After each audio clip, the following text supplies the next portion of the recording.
4, 5, 6, 7, 8. What up, baby? Lightning, thunder, it's the Storm Warning show on the come up with Big Groov and Ablakk too. Have your popcorn ready when you come through. We talking hurricanes and how they making moves with pick six to the houses and big hits like ooh. Next man step up, and that's the motto. We building up a dynasty today for tomorrow. BCS wins in them poll rankings again. If you ain't heard about the U, then homie, where you been? It gotta be something in the water, cause when it come to them trenches, you know the Canes is digging harder. If the legacy don't kill them, then the speed will. When you see that you on your schedule, just know that ain't gonna be no cheap thrill. Leave it all on the field. Been doing that for years. Play the game like how you practice, that's what it is. Canes causing havoc on the field. Hit the op so hard that they gon' have to go back and game plan and run drill. The game on the line on fourth, we gon' go. And keep on coming up like the Storm Warning show. Yeah. Yes, sir. Your boy's back. It's been a minute, man. What's going on, Black? What's the deal, homie? Yeah, it's been a minute. You know what I'm saying? It's been a minute that we've been on, you know what I'm saying? But not a minute since we've talked, but a minute since the people seen us. So ain't nothing happening, you know. Just living. Life is lifing right now, bro. You know that.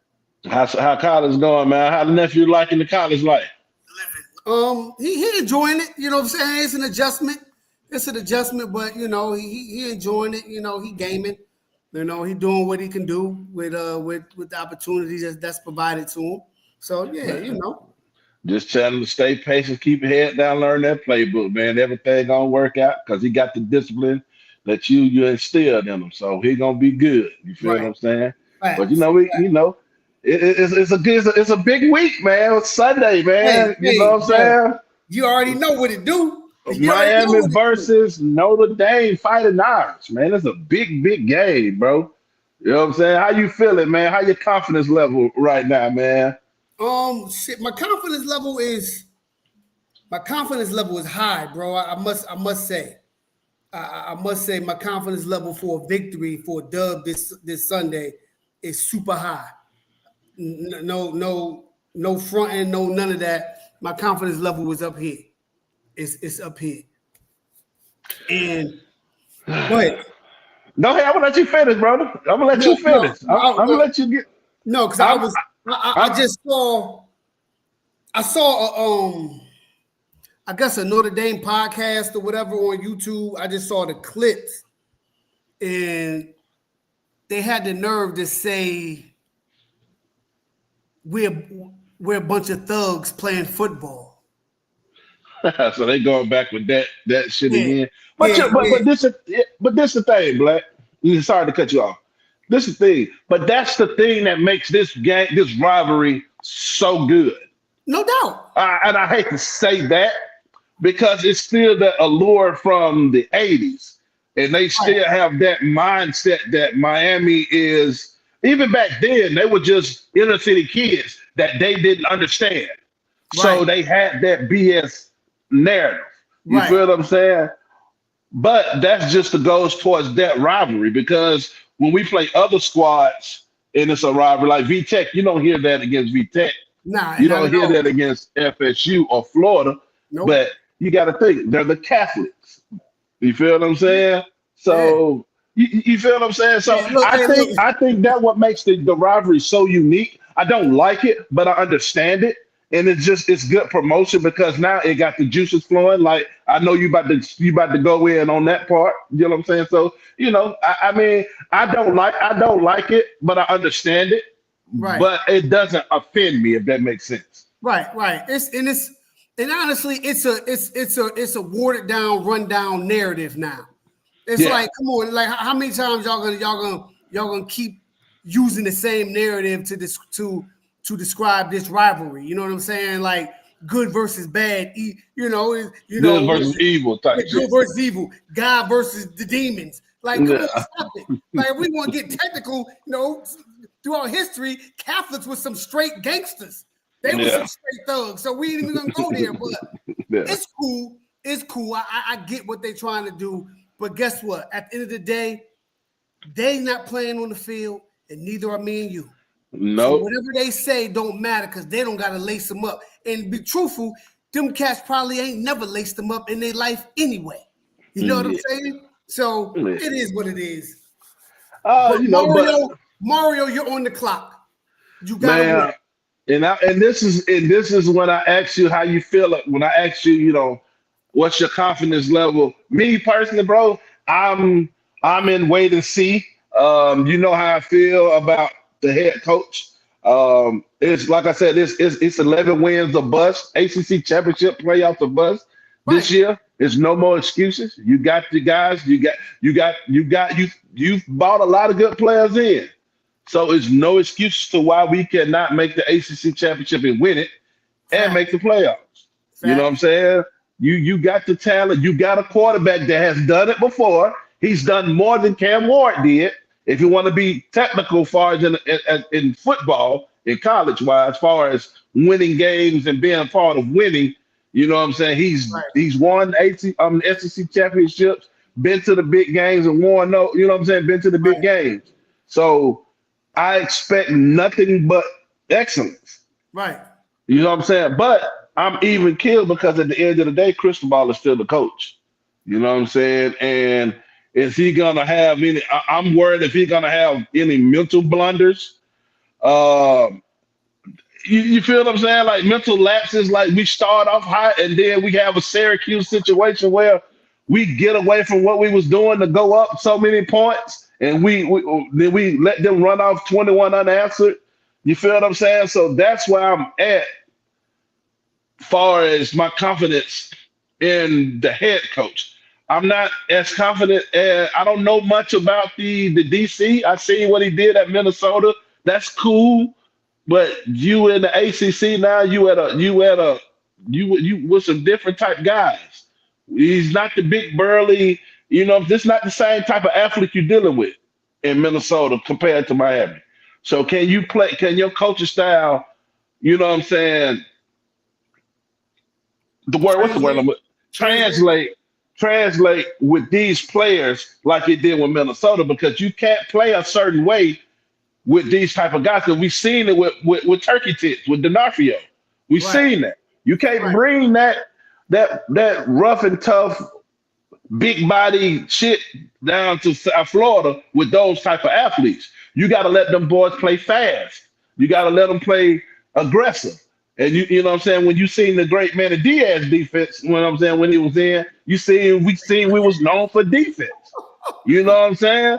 So I just want I just want the guy to be able to adjust his scheme around the talent and not try to adjust the talent around his scheme, if that makes sense. No, because the good ones adjust what they doing to fit the players that they got. You feel what I'm saying? So and I feel where you're coming from, and I'm like, if you look at his track record when he was at JMU. And we know I'm listening. I'm listening, bro. I'm finna post the link so I can get some more people in it. No, go ahead. So, I'm still listening.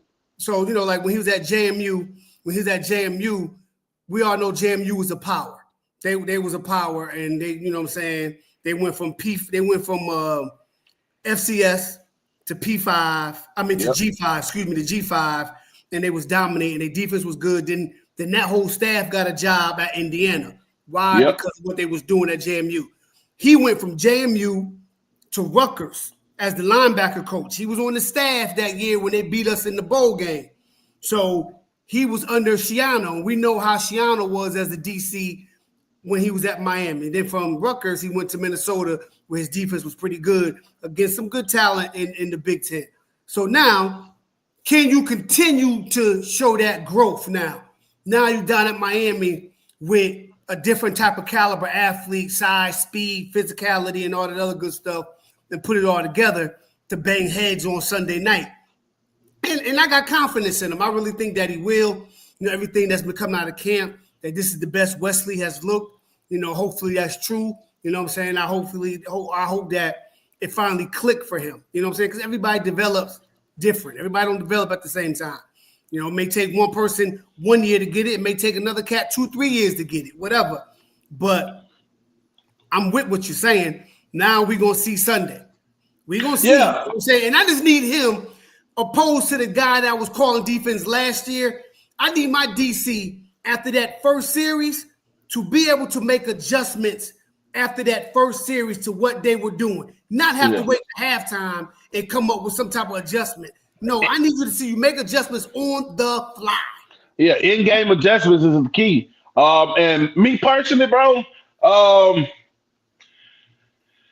and I hate to say this, and it may sound crazy, man, but you know me, I'm always keep it real. I think that's where Notre Dame holds the advantage as far as the in-game adjustments, man. With Marcus Freeman, man, the guy's excellent, man. He's excellent at adjusting his defense. You know, he's a defensive guy. So it's gonna be a chess match, man. I'm anxious to see how Shannon Dawson's offense looks against a Marcus Freeman defense because Dawson cannot get predictable. It can't be just scripted. He got to be able to make counters off counters off counters. Okay, right. We ran the jet sweep here.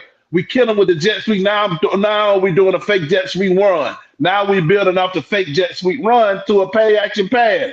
Stuff like that, being able to keep him off balance. And I think Marcus Freeman, what he does great as far as a coach, he does a good job of adjusting. He didn't win the big one, but he made the adjustments to get to that big dance because he was able to make adjustments in the playoffs to win games. Because the adjustments he made against Georgia was crucial for them to win that game. You feel what I'm saying? Right.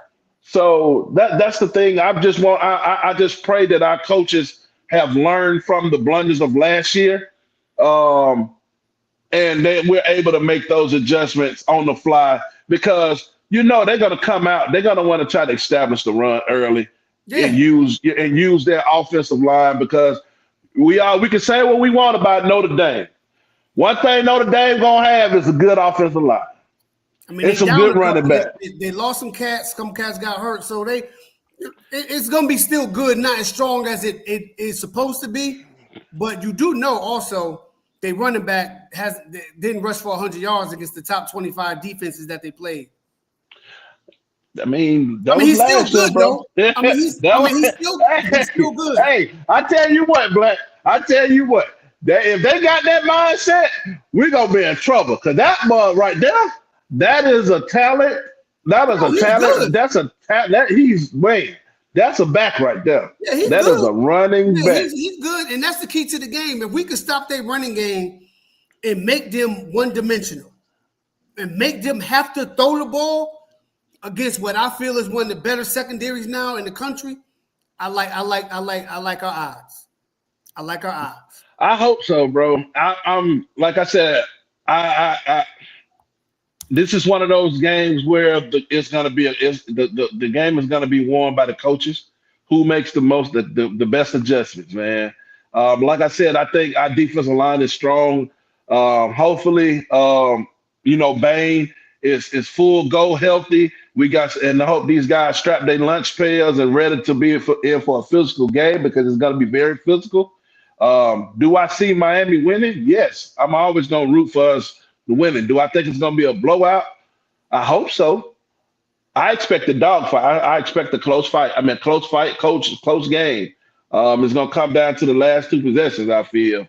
But our coaches just have to make those adjustments, man, in key situations. We got to call timeouts when we need to call timeouts. If we got the lead, we need to continue to be aggressive, run the clock.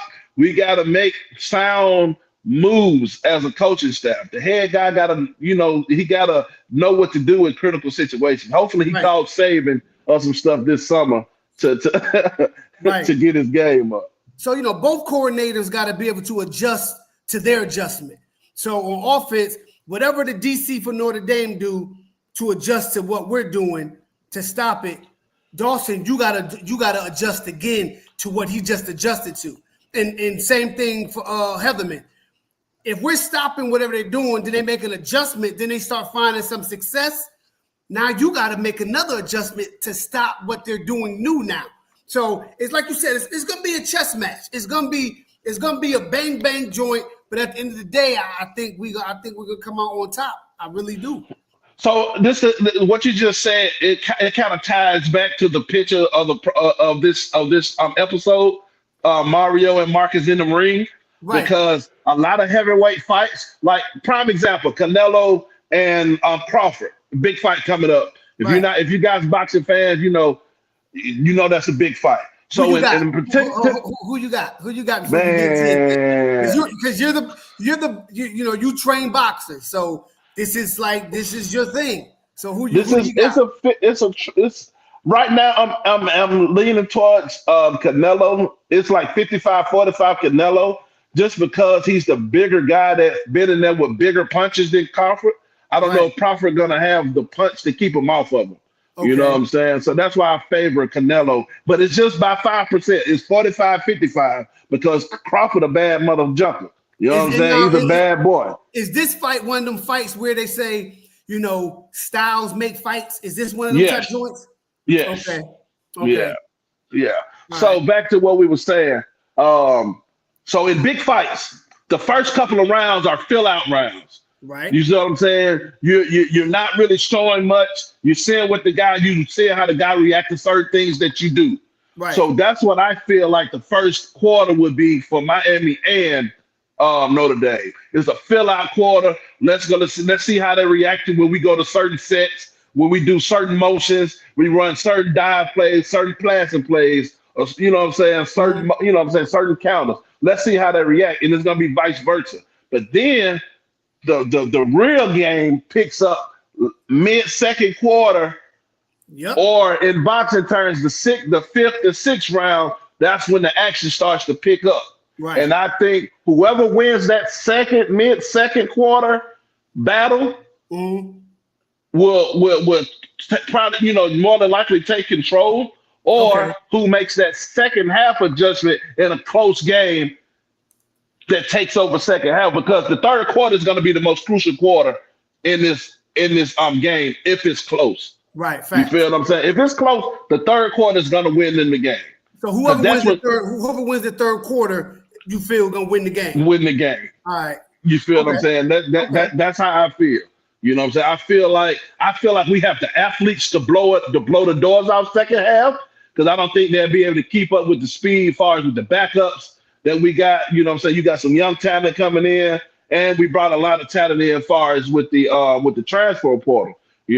So and then we got two good backs. We got Lau and we got Fletcher, which is my favorite running back. But I want those guys to go from, I think, as far as with this game, I want to see those guys go from good players to breakout players, because right now Fletcher's a good player. He's not on the level of a Duke Johnson for me, or a DJ Dallas guys I knew that can break the game open. Like, because the game, like what DJ had against Florida that year, that's what he was the reason why we stayed into the game, in a sense. You see what I'm saying? Right. I need them to have those type of performance, because you're going to need to be able to run the ball against Notre Dame to have success. You're not going to be able to just throw the ball and expect to win, because Carson Beck, we seen against them last year, he didn't really have a lot of success.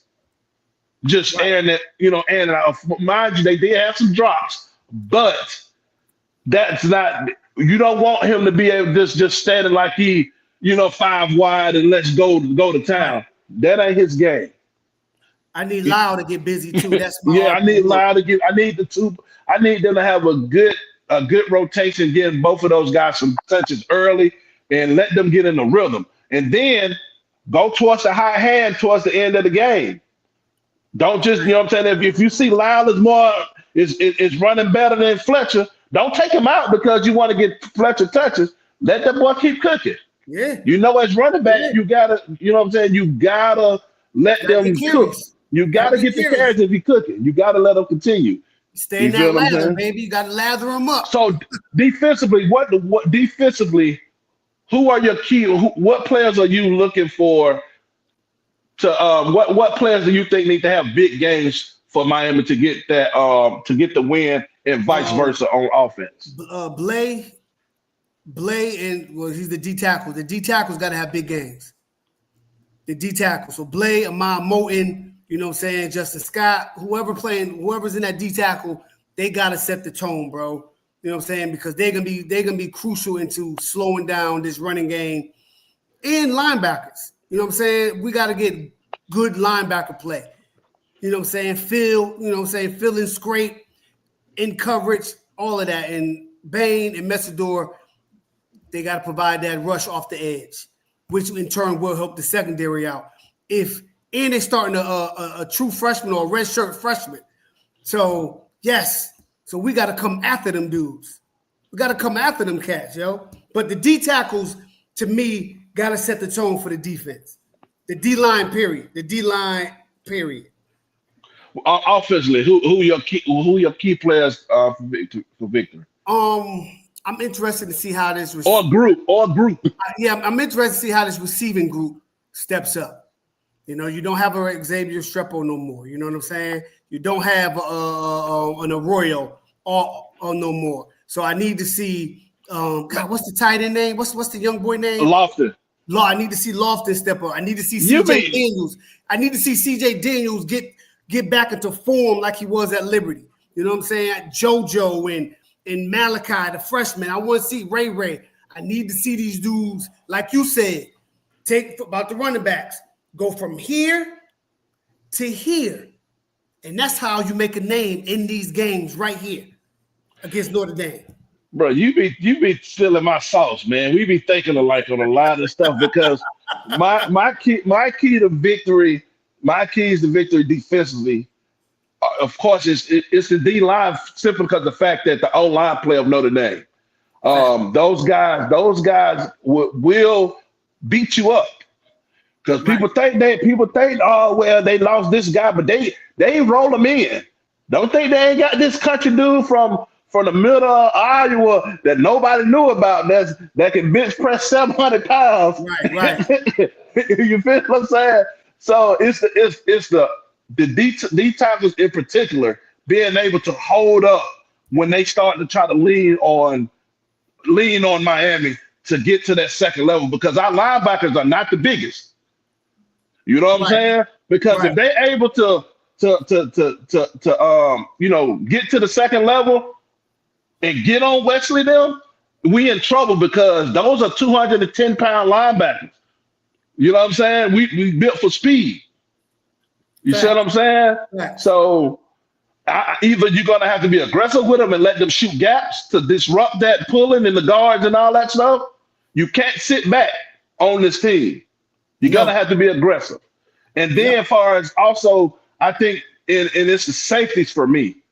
Being able to come down, it's the safeties. If they can come down and make open field tackles on Love, we in a good spot. But if he able to give you and get up and get out of there, we in for a long night. You know, it's a prime example. We played against Oklahoma back in the day, 2006, against AP. And our safeties played a key role into containing them. They beat us, but they beat us by like 3 or something like that. Right. They took a strip fumble back from us, and we actually should have won the game. But our safety play was so good that game. They contained them because, AP is blazing. He's going to break the first initial tackle, but you need those safeties there to clean up against the run. So we're going to need those guys to be able to tackle in the open field when they're down in the box, and they got to have good eyes and not get beat on play action.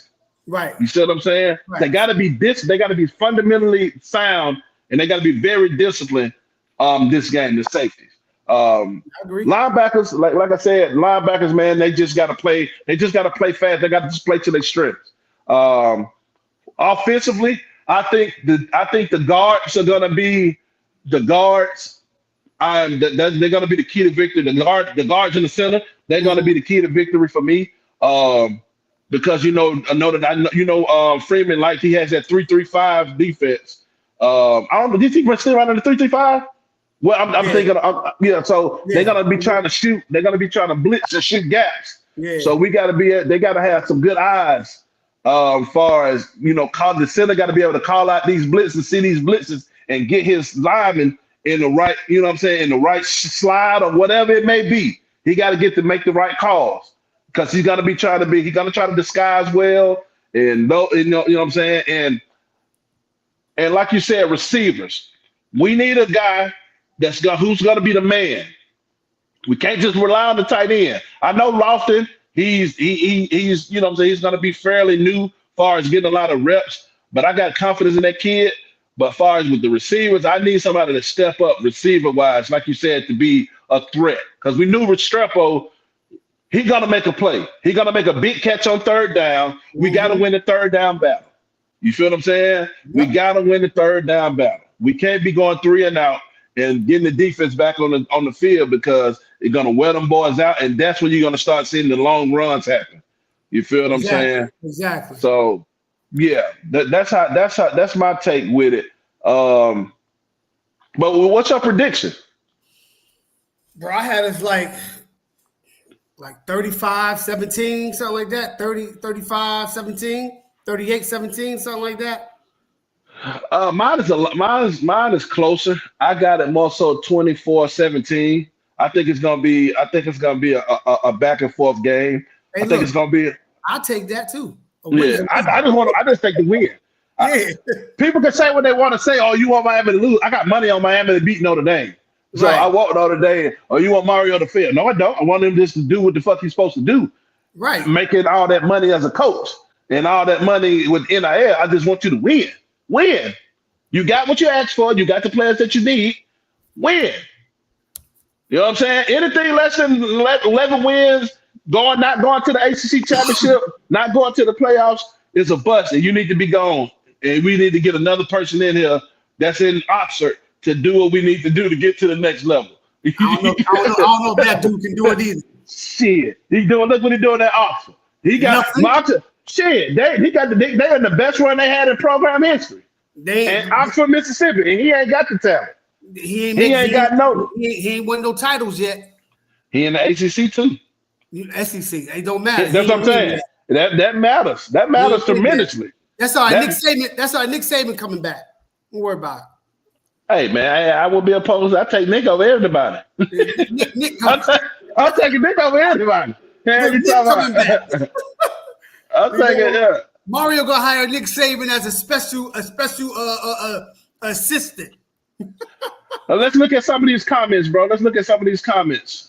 All right, Studio One Live. The playmaker's gonna make the plays. Just let the live put up the wall and Notre Dame in trouble. That sounds a lot easier than what, you know what I'm saying? That sounds easy, but we gotta execute. Brother Jay, what's up, brother? The same team of Notre Dame that played Ohio State. Damn, he went. Oh. The same team of Notre Dame that played Ohio State is not the. Why does it keep leaving? Hold on. I agree. We got to be aggressive. Wesley 230. 230. I mean, y'all can think that. I mean, Wesley not 230, but okay. They paid for bet. No need to be cautious at the beginning of the game. Put it in their hands. Need aggression. Put them on their heels. I mean, you can get too aggressive quick and run yourself out the game. You know what I'm saying? You can play yourself out the game like that. But I wouldn't be mad at it. I'm glad this is the first game of the season and it's a non-conference game. I agree. Both teams are on even playing field. You know what I'm saying? Nobody know what nobody yet. You ain't got no film to study. Exactly. What's good, Orange and Green Blood? What's good? Appreciate you. Who said, my boy IMAX? He said 49-3 Miami. I would love that, IMAX. I would love that because that means I'm getting paid. Love it. Wow. And that's why I said IMAX. I like it. Yeah.